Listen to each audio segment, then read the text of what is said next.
साथियों नमस्कार। अभी हमारे रोहित भाई ने फोन करके बताया कि आवाज नहीं आ रही थी। अब शायद मेरी आवाज आप तक पहुंच रही होगी।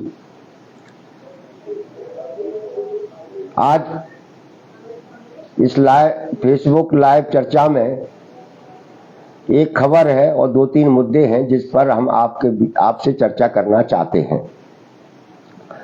खबर राजस्थान और छत्तीसगढ़ से है, जहां आउटसोर्स प्रथा को सरकारी विभागों से पूरी तरीके से विदा कर दिया गया है और वहां कार्यरत कर्मचारियों को उनके विभागों में समकक्ष पदों पर संविलियन कर दिया गया है। ये सोशल मीडिया पर खबर काफी हमारे आउटसोर्स कर्मचारियों के बीच में चर्चा का विषय रही है। छत्तीसगढ़ और मध्य प्रदेश में भी 15-15 साल से बीजेपी की सरकार थी। 2018 में वहां बदलाव हुआ और वहां कर्मचारियों के लिए बहुत अच्छे बेहतर फैसले हुए हैं। मध्य प्रदेश में भी 2018 में बदलाव हुआ था। कांग्रेस की सरकार बनी, कमलनाथ जी मुख्यमंत्री बने और यहाँ कमलनाथ जी की सरकार को नहीं गिराया गया होता तो हो सकता है राजस्थान और छत्तीसगढ़ जैसे फैसले मध्य प्रदेश में भी हुए होते और आप सब लोगों का भविष्य सुरक्षित हो जाता। हम छत्तीसगढ़ राजस्थान सरकार के मुख्यमंत्रियों को मध्य प्रदेश के आउटसोर्स कर्मचारियों की तरफ से बधाई देते हैं, धन्यवाद देते हैं कि उन्होंने इस अन्यायकारी कल्चर का अपने अपने राज्यों में खत्म किया है। अब सवाल है जो अक्सर सोशल मीडिया पे हमसे लगातार आउटसोर्स कर्मचारियों द्वारा पूछा जा रहा है। एक पहला सवाल ये है और कई लोग ये उत्सुक हो रहे हैं, उनका कहना है कि हमें हड़ताल करनी चाहिए। साथियों, हड़ताल किसी भी आंदोलन का आखिरी हथियार होता है। हम इस हथियार का उपयोग तब तक करने के पक्ष में नहीं है जब तक कि मध्य प्रदेश का सभी 56 विभागों में काम करने वाला आउटसोर्स अस्थायी ठेका कर्मचारी पूरी तरीके से एकजुट नहीं हो जाता। इसलिए हम लगातार 1-1.5 साल से जो प्रयास कर रहे हैं, छोटे छोटे आंदोलनों के जरिए, बड़े बड़े आंदोलनों के जरिए आउटसोर्स कर्मचारियों को एकजुट करने का काम कर रहे हैं। और हम लोगों की 1-1.5 साल की सक्रियता की सबसे बड़ी सफलता ये है कि आज मध्य प्रदेश में आउटसोर्स एक मुद्दा बन गया है, बड़ा मुद्दा बन गया है। जो लोग आउटसोर्स पर चर्चा नहीं करते थे वो सब लोग इस पर चर्चा करने लगे हैं। इसलिए साथियों, हम लोगों ने 10 सितंबर की भोपाल रैली के दौरान ही अपने भविष्य की रणनीति की घोषणा कर दी थी। हमने उस दिन हड़ताल के बारे में भी काफी कुछ बोला था। हम आपको फिर यकीन दिलाते हैं कि हम लोग हड़ताल करेंगे। ये सब कुछ जो चल रहा है हमारी उसी की तैयारी चल रही है और ये सरकार को भी पता है कि ऑल डिपार्टमेंट आउटसोर्स अस्थायी ठेका कर्मचारी संयुक्त मोर्चा कुछ भी कर सकता है। इसलिए सरकार के पक्ष की तरफ से लगातार जब भी हमारे प्रतिनिधि मंडल उनसे मिलते हैं तो उनसे कहते हैं कि आउटसोर्स के बारे में सरकार कुछ सोच रही है, कुछ कर रही है। आज भी ये जानकारी आई है कि शेखावत जी ने कहा है कि 25 से 30 सितंबर के बीच में आउटसोर्स की पंचायत सरकार बुला सकती है और उसमें कुछ घोषणा कर सकती है। हम लोगों ने भी जब कार्यक्रम तय किया था तब हम लोगों ने भी अपना कह के रखा, सरकार से ये अल्टीमेटम दिया था कि जितनी जल्दी हो सके वो आउटसोर्स पर निर्णय ले। हम सरकार को लगातार समय दे रहे हैं और हमें उम्मीद है कि सरकार कुछ न कुछ फैसला करेगी हमारे इस अन्याय के शिकार कर्मचारियों के हित में। तो साथियों, जब हड़ताल का समय आएगा तब अपन हड़ताल करेंगे यदि सरकार ने हमारे बारे में कोई फैसला नहीं लिया। लेकिन जब हड़ताल करेंगे तो वो हड़ताल ऐतिहासिक होगी, इस बात से आप बेफिक्र रहें। दूसरा, जो सोशल मीडिया पे पूछा जा रहा है जो सवाल और कहा जा रहा है अक्सर कि भाई कांग्रेस ने अपने वचन पत्र में, कमलनाथ जी ने कभी क्यों नहीं आउटसोर्स के बारे में कुछ कह रहे हैं, उनको बोलना चाहिए। तो साथियों, कमलनाथ जी ने जब भी उनको मौका मिला है, जब भी कोई अवसर आया है, उन्होंने आउटसोर्स की चर्चा की है। कांग्रेस का वचन पत्र अभी आया नहीं है। जब वचन पत्र आप लोगों के बीच में आएगा तो उसमें आउटसोर्स, अस्थायी, ठेका कर्मचारी, अंशकालीन, जितने भी अल्प वेतनभोगी कर्मचारी हैं, उनके नौकरियों में सुरक्षा और उनके भविष्य को बेहतर बनाने वाले प्रावधान होंगे, वचन होंगे। यह हम लोग अक्सर कमलनाथ जी को, कांग्रेस के नेताओं को अपने ज्ञापनों के जरिए सुझाव देते रहे हैं, जो उनके वचन पत्र में शामिल है। इसलिए हमें वचन पत्र के आने का इंतजार करना चाहिए, और वचन पत्र आएगा तब हमारे सामने पूरी तस्वीर सामने आ जाएगी और हम उस समय उस पर चर्चा करेंगे। इसलिए और रहा सवाल कमलनाथ जी को, तो हम लोग 10 सितंबर को भी ये तय कर चुके थे और हम लोगों ने सबसे सहमति ली थी कि हम जब भी ऐसा अवसर आएगा तब हम एक कार्यक्रम करेंगे। अपने आउटसोर्स, अस्थायी, ठेका कर्मचारी संयुक्त मोर्चा के जो प्रमुख पदाधिकारी हैं पूरे मध्य प्रदेश के, सिलेक्टेड 1000 लोगों को भोपाल बुलाएंगे। उनका एक कार्यक्रम करके उसमें माननीय कमलनाथ जी से आउटसोर्स के बारे में जो कांग्रेस पार्टी सोचती है, जो वचन वो देना चाहते हैं, सरकार बनने पर वो क्या करेंगे, ये सब उनसे उस कार्यक्रम में सामने आ जाएगा। इसलिए साथियों, ये कांग्रेस का के साथ हम लोगों की बातचीत हुई, कमलनाथ जी के साथ जो बातचीत हुई वो चर्चा है। तीसरा, आचार संहिता का सवाल लगातार लोग पूछ रहे हैं कि आचार संहिता लग जाएगी, आचार संहिता लग जाएगी, तब कैसे हमारे लिए कुछ नहीं हो पाएगा, फिर सरकार कुछ नहीं कर पाएगी। इस बारे में भी समय समय पर मैं बोलता रहा हूं। और आचार संहिता तो 4 साल 5 साल से नहीं लगी थी मध्य प्रदेश में, तब 5 साल में सरकार ने क्यों नहीं कुछ दे दिया? जब 5 साल आचार संहिता नहीं लगी, तब आपको कुछ नहीं मिला, तो हमें ये मालूम है कि ये 2 महीने के लिए लगने वाली आचार संहिता में भी कुछ नहीं मिलेगा। लेकिन जो हम आंदोलन कर रहे हैं, जो हम लोगों ने संघर्ष खड़ा किया है, जो हम लोगों ने एकता बनाई है, वह एकता आज बनाई है कल जीतने के लिए। मैं आपको एक बात स्पष्ट कह दूं कि ये जो आचार संहिता का जो दौर है, ये किसी भी पीड़ित प्रताड़ित लोगों के लिए सबसे अच्छा समय होता है अपनी बात राजनीतिक पार्टियों, बनने वाली सरकार, चुनाव लड़ने वाली पार्टियों के बीच में पहुंचाने का। क्योंकि आउटसोर्स कर्मचारी, अस्थायी कर्मचारी, ठेका कर्मचारी, अंशकालीन, दैनिक वेतनभोगी जो सब जगह काम करता है, उसे एक बात समझ लेना चाहिए कि आचार संहिता उस पर लागू नहीं होती है। वह कोई सरकारी कर्मचारी नहीं है।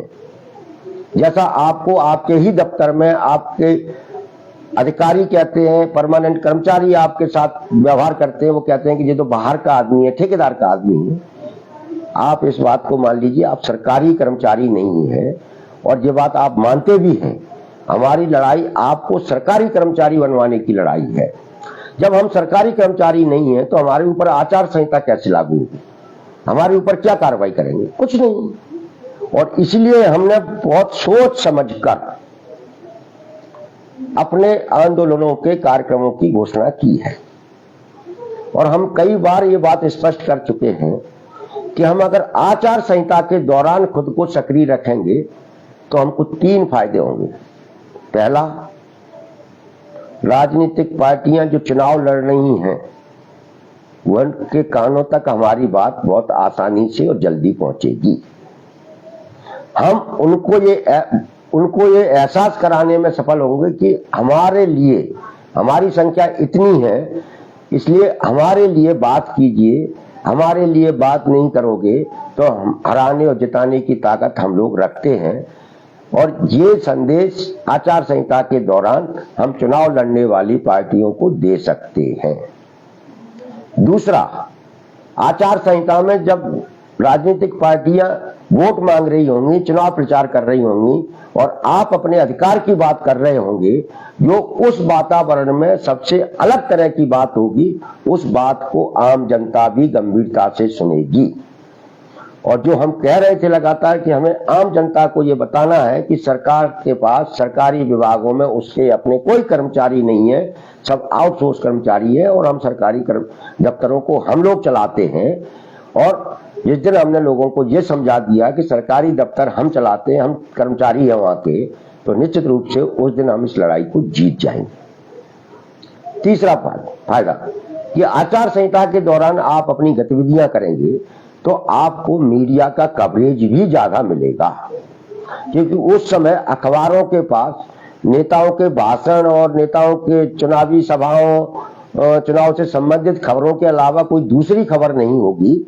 इसलिए आपकी गतिविधियों की खबरों को मीडिया में पर्याप्त जगह मिलेगी और मीडिया भी आपकी खबरों को प्रमुखता से छापने के लिए मजबूर होगा, क्योंकि उसे भी जनता में अपने अखबार, अपने चैनल दिखाने हैं और उस समय दिखाने के लिए अपनी गतिविधियों की खबर ही सब होगी जो लोग पढ़ेंगे और लोग अपने से जुड़ेंगे। आचार संहिता के दौरान आंदोलन करने का हमने निर्णय इसलिए भी लिया है कि अभी तक सरकारों ने, अधिकारियों ने काम करने वालों को ये कहकर डरा के रखा कि आचार संहिता में कुछ नहीं हो सकता, इसलिए आचार संहिता में तो आप शांत रहिए। अगर आचार संहिता में कुछ करोगे तो सरकार अनुमति नहीं देगी, प्रशासन अनुमति नहीं देगा, आपको कार्यक्रम नहीं करने दिया गया। इस तरीके की धारणाएं, इस तरीके का प्रचार करके लोगों को आचार संहिता के दौरान आंदोलन करने से रोकने के अब तक प्रयास होते रहे हैं। हमें एक नई लकीर खींचनी है और ये नई लकीर आचार संहिता के अंदर आपको अपने आंदोलनों की गति को बढ़ाकर, आंदोलनों की आक्रामकता को बढ़ाकर इस लकीर को बड़ा करना है। और ये फिर इतिहास बन जाएगा कि जब भी जो लोग परेशान होंगे वो फिर न आचार संहिता की परवाह करेंगे, न किसी प्रशासन से अनुमतियां, इजाजत लेने की चिंता करेंगे, वो अपनी बात कहते रहेंगे। इसलिए साथियों, पिछली चर्चा में हमने आपसे कहा था कि हम सरकार द्वारा बुलाई जा रही पंचायत का इंतजार कर रहे हैं और हमारे जिलों में लोग अपने अपने स्तर पर सक्रिय हैं। वो सरकार को ज्ञापन दे रहे हैं, सरकार के प्रतिनिधियों को ज्ञापन दे रहे हैं, उनसे कह रहे हैं कि सरकार हमारे लिए कुछ करे और अपना उनके ऊपर दबाव बना रहे। इसलिए हमने उसी समय अपनी कोर कमेटी से चर्चा करने के बाद ये तय किया था कि 2 अक्टूबर के दिन जिला मुख्यालयों पर ऑल डिपार्टमेंट की तरफ से इतिहास पुरुष की प्रतिमा के समक्ष बैठकर धरने प्रदर्शन किए जाने चाहिए। ये प्रदर्शन आपके प्रभावशाली प्रदर्शन होना चाहिए। उस दिन आप पुनः सरकार को ज्ञापन दें, मुख्यमंत्री से अनुरोध करें, निवेदन करें, मनोहार लगाएं कि आप आउटसोर्स कर्मचारियों की पंचायत इस आचार संहिता से पहले बुला लें और हमारे लिए कम से कम इतना कर दें कि हम अपनी जीवन सम्मानजनक तरीके से जी सकें। तो साथियों, ये 3 मुद्दे थे जो सोशल मीडिया पर चर्चा में आ रहे थे। बाकी हमारे कार्यक्रम हैं। अभी हमारे अपने ऑल डिपार्टमेंट के साथ कई विभागों के नए नए लोग जुड़ते चले जा रहे हैं। हम लोग अभी पंचायतों के अस्थायी कर्मचारियों के साथ बैठक की और उनके साथ एक कार्यक्रम तय किया है कि हम लोग 7 अक्टूबर को भोपाल में एक प्रदर्शन करेंगे। हो सकता है वो प्रदर्शन बहुत बड़ा और ऐतिहासिक प्रदर्शन हो जाए। उस दिन हमारे आउटसोर्स कर्मचारियों की जो इच्छाएं थी वो इच्छाएं सब पूरी की पूरी हो सकती हैं। और 8, 15, 22 ये हमारे रेल रोको के कार्यक्रम हैं जो यथावत हैं, जिसकी तैयारियां हम अपने स्तर पर कर रहे हैं और कुछ दिनों बाद हम इन तीनों जगहों के आसपास के जिलों में निकलेंगे भी। इस रेल रोको को हमें ऐतिहासिक बनाना है और यदि हमने इसको कर लिया तो आप समझ लीजिए कि मध्य प्रदेश का आउटसोर्स कर्मचारी सरकारी विभागों के निजीकरण के मुद्दे को पूरे देश के अंदर चर्चा का विषय बना देगा। सरकारी विभागों का निजीकरण सबसे बड़ी समस्या है और सरकारी विभाग अगर खत्म हो गए, उनका निजीकरण हो गया, तो आपकी तो जिंदगी खत्म, जिंदगी तो आपकी अन्याय सहते सहते गुजर भी जाएगी, लेकिन आने वाली पीढ़ियों के पास वह भी नहीं बचेगा जो आपके पास है। सब कुछ लोगों के पास केंद्रित होता हुआ चला जाएगा। इसलिए साथियों, आचार संहिता लगने से पहले मध्य प्रदेश के मुख्यमंत्री माननीय शिवराज सिंह चौहान जी थोड़ा बहुत हमारे लिए अगर कुछ कर सकते हैं तो हम अभी भी उनसे यही उम्मीद करेंगे और उम्मीद लगाए हुए हैं कि वो आउटसोर्स कर्मचारी जिनके साथ 10-15 साल से अन्याय हो रहा है, जिनकी संख्या 10, 12, 15 लाख तक है, उनके जीवन को बेहतर बनाने का काम करें। बाकी हमारा अपना स्पष्ट मानना है कि संघर्ष का कोई विकल्प नहीं होता है। संघर्ष हमेशा जीतता है। संघर्ष को आज तक कोई नहीं हरा पाया, चाहे कितना बड़ा ताकतवर हुकूमत हो। तो साथियों, अपने दिमागों में अपने हक और अधिकार के लिए संघर्ष करने की मानसिकता को मजबूत बनाइए और आचार संहिता में कांग्रेस और बीजेपी या दूसरी राजनीतिक पार्टियां जब वोट मांग सकती हैं, सभाएं कर सकती हैं, रैलियां निकाल सकती हैं, तो मध्य प्रदेश का 10, 12, 15 लाख जो आउटसोर्स अस्थायी ठेका कर्मचारी है वह भी धरने, प्रदर्शन, रैलियां कर सकता है। संविधान हमको ये अधिकार देता है। लोकतांत्रिक सरकारों के अंदर लोकतांत्रिक व्यवस्था में हमारे पास ये अधिकार है। इसलिए हम अपने इस अधिकार का प्रयोग आचार संहिता में भी करेंगे। अंतिम बात, मुख्यमंत्री जी द्वारा की अब तक की गई पंचायतों के बारे में।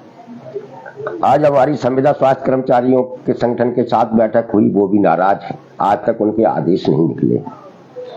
आज कोटवारों की बैठक हुई, पंचायत हुई, आपने सब कुछ सुन लिया होगा, पढ़ लिया होगा और आपने अगर थोड़ा सा दिमाग लगाया हो तो आप उस पंचायत में सरकार द्वारा की गई घोषणाओं पर थोड़ा गंभीरता से विचार करें। इस सरकार कोटवारों से भी मुफ्त में काम करा रही थी। मुफ्त में काम किन कोटवारों से? जिन्हें एक सेवा भूमि का जिक्र हुआ है, जो सेवा भूमि कोटवारों को कांग्रेस की सरकारों ने दी थी। यानी 15 साल 20 साल पहले कोटवारों को जो जमीनें दी थी कांग्रेस की सरकारों ने, वो सेवा भूमि की जमीन, वो जमीनें इसलिए दी गई थी कि इनका जीवन यापन बेहतर तरीके से चलता रहे, क्योंकि ये भूमिहीन लोग थे। 20 साल में इन कोटवारों को इनने मध्य प्रदेश की सरकार ने कुछ नहीं दिया। जिनके पास सेवा भूमि थी उनसे मुफ्त में काम करा रहे थे। जिन्हें सेवा भूमि नहीं मिली उनको 2000-4000 रुपए मिल रहे थे, जो बढ़ाकर उनने अभी जिनको नहीं मिल रहे थे उनको 1000 किए, जिनको 1000 मिल रहे थे उनको 2000 किए। यानी कि ये सरकार की पूरी नीतियां ही समाज के सबसे कमजोर तबके से मुफ्त में काम कराने वाली नीतियां हैं। इन्हें बदलवाने की लड़ाई आपको लड़नी है। दूसरे भी रोजगार सहायक और वगैरह वगैरह को दिया है, तो बहुत संघर्ष के बाद सरकार ने सिर्फ इसलिए इस समय दिया है कि चुनावी समय है, एक और हम तैयारी कर रहे हैं। देखिए, सरकार सबकी होती है, जो मैं पहले भी आप सब लोगों से बोलता रहा। सरकार ने जब रोजगार सहायकों, पंचायत सचिवों की पंचायत बुलाकर कुछ घोषणाएं की, क्या आप जरा सोचिए कि सरकार क्या एक विभाग जो ग्रामीण पंचायत विकास विभाग है उसके सारे कर्मचारियों के लिए घोषणा नहीं कर सकती? आपने एक मंत्रालय, एक विभाग के अंदर भी सिर्फ 2 कर्मचारियों की पंचायतें बुलाई और दोनों के लिए घोषणा की। अरे भाई, एक पंचायत बुला के ग्रामीण पंचायत मंत्रालय के अधीन जितने भी कर्मचारी काम करते हैं उनके लिए घोषणा करनी चाहिए थी। लेकिन यहां भी इन्होंने पंचायतों के जो अस्थायी आउटसोर्स ठेका कर्मचारी हैं उनको छोड़ दिया है। भाई, ये सरकार फिर किसकी है? क्या उनने सरकार नहीं चुनी थी क्या? ये दोहरा मापदंड क्यों? हम अपने संगठन की तरफ से इस मुद्दे पर हमने पहले भी कहा है कि सरकार सबकी होती है, इसलिए सरकार को सबके लिए निर्णय लेना चाहिए। इसको आधार बनाकर हम हाई कोर्ट में भी PIL लगाने की तैयारी कर रहे हैं। हमारी कुछ वकीलों के साथ बातचीत चल रही है और हम हाई कोर्ट माननीय न्यायाधीश से आग्रह करेंगे कि सरकार ने पंचायतों के जरिए कर्मचारियों के लिए, एक ही नेचर के कर्मचारियों के लिए, एक ही मंत्रालय के कर्मचारियों के लिए जो घोषणाएं की है वो घोषणाएं मध्य प्रदेश के आउटसोर्स, अस्थायी, ठेका, मास्टर सभी अंशकालीन सारे कर्मचारियों पर लागू होना चाहिए। हम इस संबंध में हमारी वकीलों से बातचीत चल रही है।